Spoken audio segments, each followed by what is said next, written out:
Today's show is sponsored by the ABV Network Merchandise Shop. Pick up your logo merchandise by heading over to abvnetwork.com, clicking on Shop, and start filling your basket today. We are also sponsored by the Bar to Go.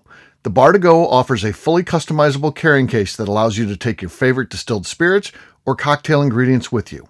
Whether you're looking for something for yourself, a customized gift, or logoed items for your business gift shop, the Bar to Go can help. Check them out at thebar2go.com. That's the number 2 in the Bar to Go. Don't forget our friends at Neely Family Distillery now ship their unique distilled spirits directly to you. To order yours, simply call 859-394-3258. Tell them the ABV Network sent you. And now, on to the show. Let's drink!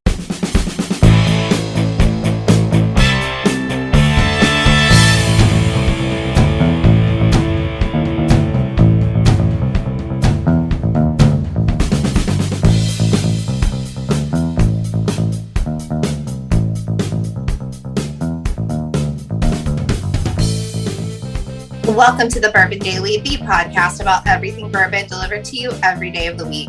Today on the show, we discuss Old Forester and the Birthday Bourbon dilemma. My name is McNew. Please join me in welcoming my co-host, Steve Akeley, along with our special guests, Cailee Baker, Tim Bosnott, and Katie Joyce. Hey, gang, what's up?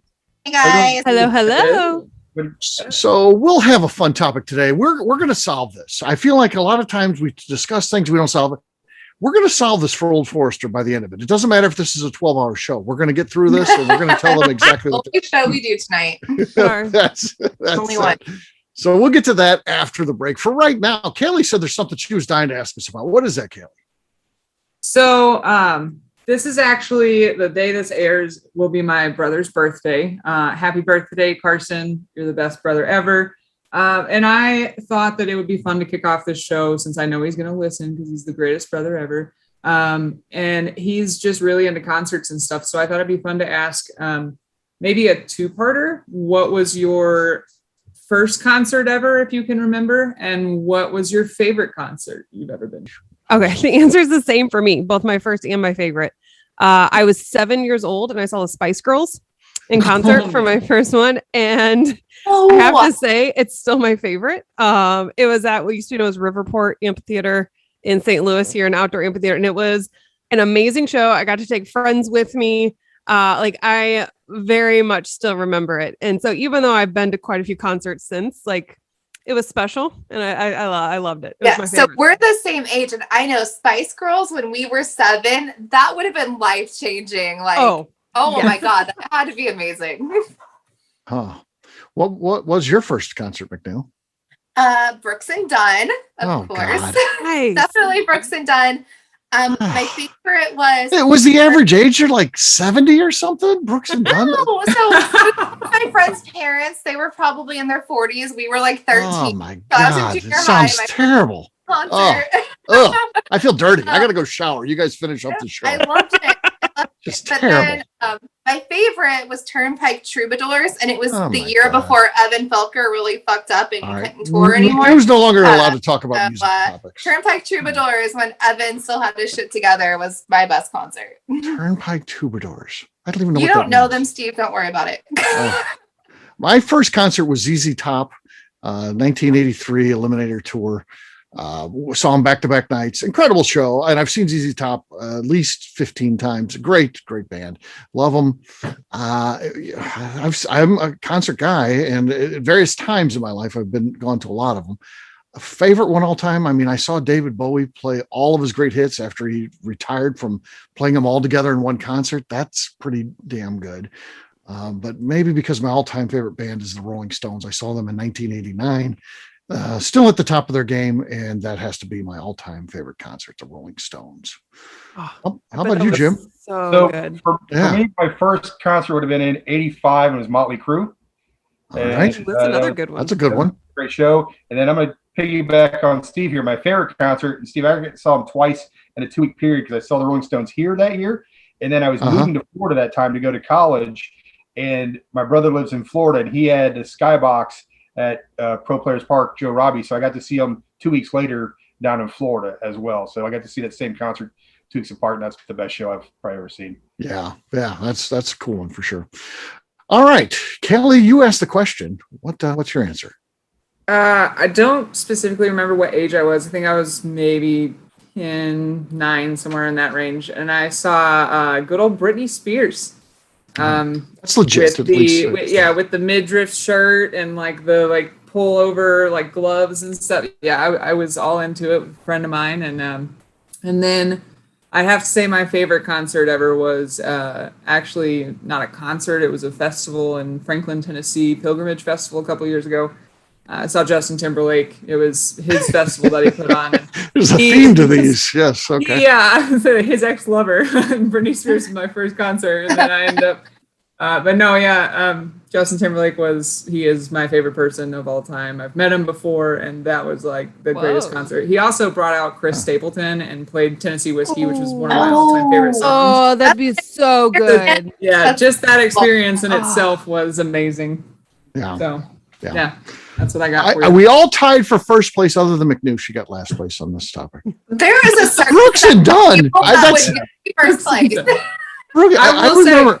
I don't know anything I about have a Brooks country. and Dunn signed guitar randomly. That I don't never really listened to it. Like 10 years ago, didn't they retire? Weren't they like geriatric? They came like back. 10 They just had a concert here in Indy last weekend. I don't know. And this is what you're going to as a kid.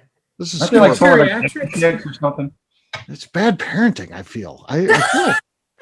Katie, is there anything we can do legally to help McNew separate from her parents or anything? I Brooks and Dunn. up like slightly feral. My parents were just kind of like, yeah, have fun. Sounds like child abuse. Have a good day. Yeah, So we just, it's fine. File a retroactive emancipation case for the parenting choices. Yes. Yeah. All right. Well, it is time to drink. What is everyone drinking? Let's start with Cailee. I don't know where Kaylee's at. She just left. Oh, forgot my Glencairn glass. It was the most important part. All right. You're up first, Cailee. What do you got? So along with the theme of concerts, I have Heaven's Door Tennessee Straight Bourbon Whiskey. Okay. One of my brother's all-time favorite people is Bob Dylan. He obviously this is his bourbon. So all right. I haven't opened it in a while. I've seen. I'm hoping it gives us a good pop. So. Okay. Nothing. Decent. It was all right. Dylan, he was on a very dimly lit stage, just I don't know, like a 25 watt light bulb above him, and that's it. And he never talked to the audience. He just came in and played, and then when the show was over, he just walked off. That's it. Aww, never said hello, hey St. Louis. This song. Never introduced the band. Just played, and really actually looked at the inside, but he has he's a weird dude. Song lyrics like this is the. I do like his music, though. I mean, he's got a lot of good songs. He's just strange. He's a strange guy. Yeah. It's just that voice. Yeah. It comes with the voice. You had to have a personality to match it, I guess. Yeah, the voice is weird, but it does work. And some of them. It works. I even like that Christmas one he did a couple years back. There's some good songs on there, but he's just weird. All right, Katie, how about you? I have Basil Hayden toast. Now, I am. Usually a lot of times when I get new bottles, I will wait to open them when we're recording a podcast because I know that first pop is usually the best. And this had the most beautiful cork pop I've ever heard when I opened it the first time. Katie, opened up toast first time on the show and they won. It was a cannon for sure. Okay, so we're going to hope that the second pop is just as glorious. I'm hoping not. No. Okay. Very strong. Very strong. Not a cannon going off, but very good. Certainly the leader right now, and probably going to be enough to win it. I would think that was pretty good. I've got 291. They're Colorado Rye. Let's see what we got here. Ooh, that was decent. That's close. Okay, we're gonna throw it to Cailee. Cailee, who's got the lead? Is it me or is it Katie? I think Katie. It was such good pitch. Okay. No matter how wrong we think something is, when we throw it to a judge, we have to accept it. That's the ABV Network rule. So Katie has the lead. Jim, what do you got? I'm not going to win, but because they're doing Old Forester, I was trying to drink something in their portfolio, and I didn't have much, except I do have a little bit left of the 1964 pineapple. Nice. Showing off. But there'll be no cork pop. Yeah, it was audible. It was audible. You could beat Lenny in most nights with that, but he's not on here, unfortunately. So, all right, McNew, your last one. Katie's got the lead. You know what? I probably should have brought in some old foe too, but I have some. Their sister company, Woodford Reserve. Okay. Oh, also very good, but not as good as Katie's. Katie Katie won. Katie wins. Wild. Wow. Of course, Katie spent $1,500 on a mic so she can win these things. And I changed my settings. I was like, all right, let me change the settings. Yeah. Yeah. She's got a better mic than I do. Cheers, gang. Ding. Cheers. Ding. All right. We'll take a quick break. And then when we come back, we'll kind of lay the groundwork, talk about what happened with Old Foe this year, and then we're going to fix it for them. We're going to tell them what they need to do to get this thing resolved. We'll do that in just a few.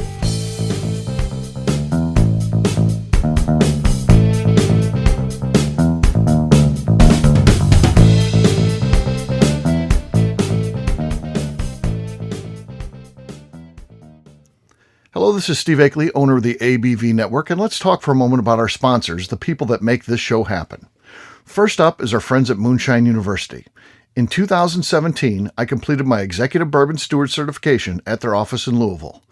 The information I learned through lead instructor Colin Blake and their team there is something that I continue to draw upon frequently in my role at the ABV Network. It truly is the standard of establishing a benchmark of knowledge of the bourbon industry. From history to production to brands and people, it's all there. Check out their full listing of programs, including Executive Bourbon Steward certification, production classes if you're considering starting a distillery, and much more at moonshineuniversity.com. I also want to talk about Neely Family Distillery. Back in May of 2018, I met Royce Neely at Limestone Branch's Craft Bourbon Festival. It ended up not only being the start of a great friendship, I started to truly learn about what makes craft whiskey so amazing. You see, I had been a bourbon drinker for over 30 years at that point, and like many people who had been drinking bourbon a long time, I was hard-coded into thinking big bourbon was where it was at and craft was on a journey to get there. Spending time with Royce and learning the things he does to make his whiskey taste better started to really get me to appreciate how things like sweet mashing, open top fermentation, pot distillation, and the grains you are using not only makes your product taste better coming off the still, but also out of the barrel as well. I still love heritage brands and they make up a bulk of my collection. But when you find a craft distiller that is truly dedicated to the craft of distilling, you are drinking some of the best whiskey out there on the market today. That's exactly what's happening at Neely Family Distillery today. Check them out on the web at neelyfamilydistillery.com, or better yet, stop by and see them at their distillery in Sparta, Kentucky. And now, back to the show.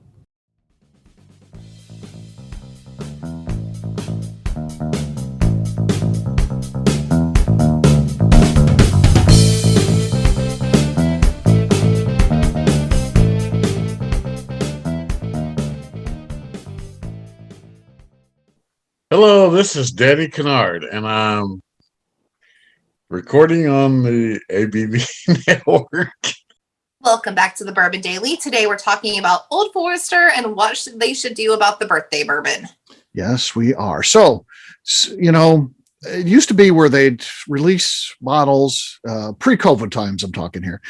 Distilleries would release bottles, people would camp out overnight for them, and then they would get them in the morning, and everyone would go on with their lives. And it was a fun evening out with your friends if you did that, camped out at the distillery. But now we had COVID where nobody got to do any releases like that last year. And this year, most are doing lottery systems or things like that. The only one that I know of that did a live release like that for a big release, Heaven Hill does it every day. They release something through the gift shop and stuff like that. So there's things out there, but the big release, one of the coveted ones, the Birthday Bourbon, Old Forester released it through their gift shop. We all know it comes out on September 2nd. That's George Garvin Brown, the founder of the company. That's his birthday.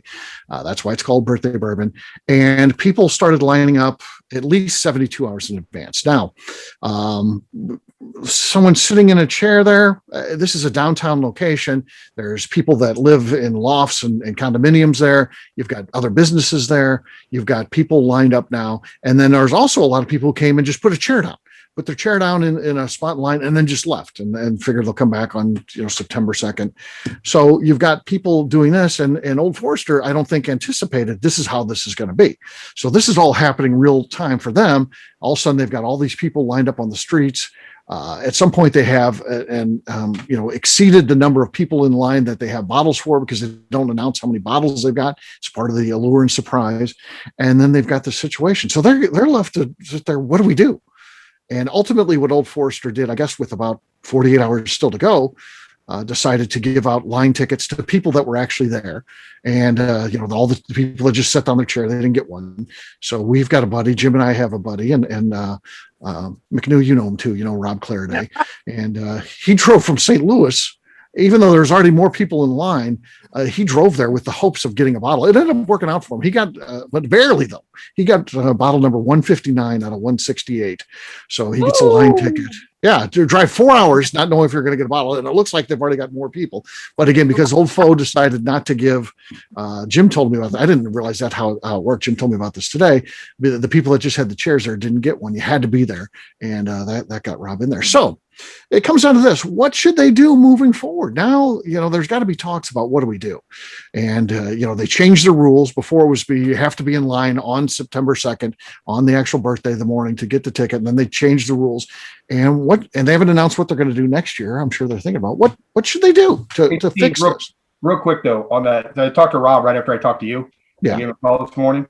Just something funny that happened, because they weren't, again, if you weren't in line when they're handing out tickets, they didn't give you tickets. So people in line were kind of upset because they came out at 8 o'clock and announced they're going to give out tickets at 11. So everybody was, and there's a guy there with 10 chairs, empty chairs, where he's calling his buddy, so you got to hear by 11. But one group came in from Colorado, it was a large group of people, and they had scheduled a Heaven Hill tour. And so they had 1 or 2 guys waiting there for their chairs, but the other, 10 or 12 of them went to the Heaven Hill Distillery at 8 o'clock, and they were already on their way there by the time this happened. And so they didn't make it back in time for the 11 o'clock. So the only reason Rob got his bobble is because that group was at the Heaven Hill Distillery, because there was people there. Even more lucky. Yeah, so that's a problem. And I don't think Old Forester didn't do it to ruin the lives of the people in Colorado. And you can make the argument for Colorado that sucks. They were playing by the rules that they thought were going to happen. They had to be back in line on September 2nd. They set a tour up, but again, I'm not pointing the finger at Old Fo. They're in a tough spot. They've got other businesses that are screaming. Maybe even the police are like, what the hell? You can't have this many people just crowd a downtown street. So they're in a bad spot, and they made a decision this is how we're going to rectify it, and then just have to live with whatever the consequences of that are. But moving forward, how do we make this thing bulletproof? What can we do to help them out? That's all the things that they had. With the I think they did the best. They did a good job, honestly. No criticism of them at all coming from me. Ongoing, people are coming to town, obviously from other cities, to get this birthday bourbon. Why not sell the day, sell a tour experience, sell Jackie's Eye Can being there, leading you through a tasting, and you get a bottle, sell an experience. So that way people aren't on the street. I don't know how about going to sell those tickets so it's fair. Maybe you send an email blast, and whoever signs up first signs up first. Right, first come, first serve. You may be onto something, and I say I like that idea. You jack up the price, because again, a lot of them, people will pay probably $500+ for this day. There could be a charitable thing too, that Old Fo donates a certain amount to charity. But the problem is those bottles, I understand. And again, I'm not a secondary guy, but I understand that the bottles that were got that day, people were able to sell those for about $1,600. Crazy to me, but you're never going to see me be like, hey, anybody got a bottle of birthday bourbon? I'll give $1,600 for it. No, not a chance. I'll give the $125 or $150, whatever they're charging. Yes. Okay, I was going to say, what was the retail price in the gift shop? Yeah, I think it's around $125, but it may have been $150 for this year. I'm not sure, but right in there. And you know what? Whatever they're going to charge, that's the fair price. And I, would I go a little bit above that? Sure, we all would go. A little bit above that. But I'm not going $1,600. So McNew, that's a good put it out, jack up the price, kind of cut out the middleman a little bit, but create an experience. Maybe a charitable aspect. I think that's a good idea. I like that idea a lot. Yeah, because if you just put it out there for the bottle price, that's what they did last year during COVID times. And of course, the system crashed because all these people lined up and everyone else, even people like me last year were trying to get in to buy a bottle because I was like, I'll just drive in for 4 hours. I'll drive in and get it. And right now, people being on the streets, people camping out, an absolute problem. So email blasted, I don't know, a month, 2 months before. If you read your email in the morning and you got your tickets fast enough, good on you. If you didn't, that's your own fault. Like, there's never going to be you're never going to make everybody happy. So you get that ticket, you come in on September 2nd. Exactly. You have the experience, whatever that is. Jackie Zeitgen's probably involved. Probably Yeah, Campbell Brown. You could do multiple time slots if you needed to do multiple time slots. You know what I mean? Right. You could make that a 2 hour, 3 hour, 4 hour experience, do multiple slots, get everybody off the street. Because I think that's the biggest problem. You're thinking, well, that's too high of a price. And no, it's really not, because most of these people, are coming in and they're spending nights out on the street. They're flying in and all the stuff, and without even know if they're going to get a bottle. So here's the deal: it's going to be $500, but you're going to get a bottle. Exactly. To me, that sounds better. And with this deal, they sent them home where they had to go to get a hotel for a couple of days. Even if you got it, a guy like Rob, he's there, a day and a half or 2 days early, whatever. He has to get a hotel room. So this cuts all that extra BS out. Absolutely. And maybe even then, instead of cutting it all out and saying it's all going to be $500 for the experience and whatnot, say, you yield $230 bottles or whatever, you hold 30 of those back and you still do your release for the super lucky people. You could have a call list or something where one out of every 500 people get a chance to go buy it in line for the regular price. Kind of like Four Roses did with Mellow Moments. Yeah. You can also do it as a lottery type thing where, you get the email blast and you sign up for your lottery ticket. There's no guarantee you're going to get it, but you show up on that day and you draw numbers. You have your lottery ticket, your email is numbered with your name on it. If you're not part of their email blast, you can't come as a mule and sit there in one of 10 chairs. And the day of, they could either, make it fun and make an event and call it numbers, or the day of they could just, send out, here's the numbers at one, and you got X amount of time to pick it up. It's a little more boring, not as much fun as McNew's plan, but it would be less hectic for everybody. You're not camping out for days. I think you could combine that with McNew's idea of you enter the lottery to have the opportunity to buy the total experience part of it. Cause I think it's going to cut down on the people who apply for it anyways for the whole experience. And then you are doing the lottery. So it's not just you had to have gotten on there as soon as you could and signed up to join it. But kind of combining those, because that's my first thought was a multifaceted approach where you could do some bottles by raffle, some bottles by who showed up, but I think that could get really complicated. So I think making a streamlined approach would be better. Okay. Just make more birthday bourbon. Yeah. Though I think I have the ultimate solution, whiskey wipeout, obstacle course. None of us are that coordinated. There's a select few that might be able, Nate, Whiskey with a View, he's going to just win all the birthday bourbon. Nobody is that fit. Right. Nobody else is that fit. But some of the wipeout stuff on the TV show is just ridiculous. So some of it's just pure luck anyway. And it would be highly entertaining. So I feel like I'm not playing, but I'd watch it. The stipulation has to be that they drink. Win the car. They've got to drink a certain amount of pours before they go out on right. Whiskey Wipeout. Shots before, and then you go play Wipeout. Yeah. Whiskey Wipeout. And then they have a whole TV series that they're going to get off this because it's going to be so good to watch. I think we solved it. Unlike most times, I think everything that Old Forester needs is in this podcast.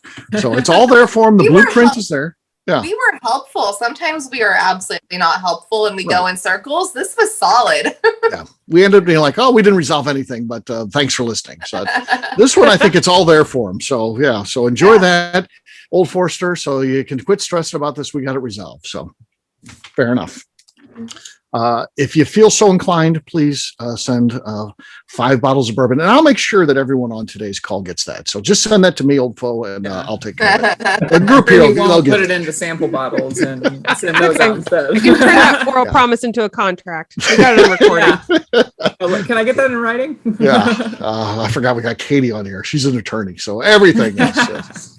There you go. All right. Well, we'll wrap this one up as we always do by talking about where people can find us. Cailee, we'll start with you. Where can people find you? You can find me at on Instagram at Cailee O Baker. And I'm always doing some fun stuff with Casey Jones Distillery. So come on by and see me there. Check them out. All right. Katie, how about you? Where can people find you? You can find me on Instagram at Katie Proof. All right, Jim. Find me on Facebook at Jim Fosnot or on Instagram at FozJim, FAZZJIM. All right, McNew.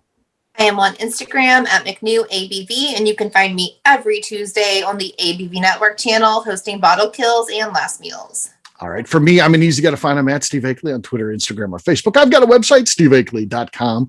I looked at that recently. I forgot I had updated that. It's kind of nice. Check it out, steveakeley.com. But the important website that you really want to check out is abvnetwork.com. Everything that we do is out there. We put all of our previous shows, blogs, so much more, abvnetwork.com. McNew, anything else to say before we get out of here?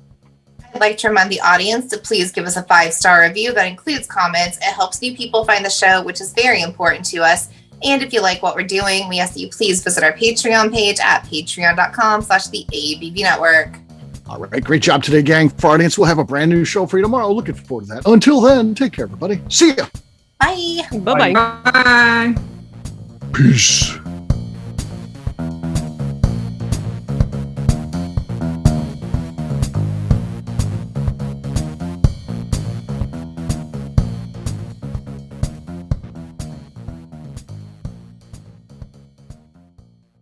Before we finish the show, let's chat for a moment about Moonshine Still Pro.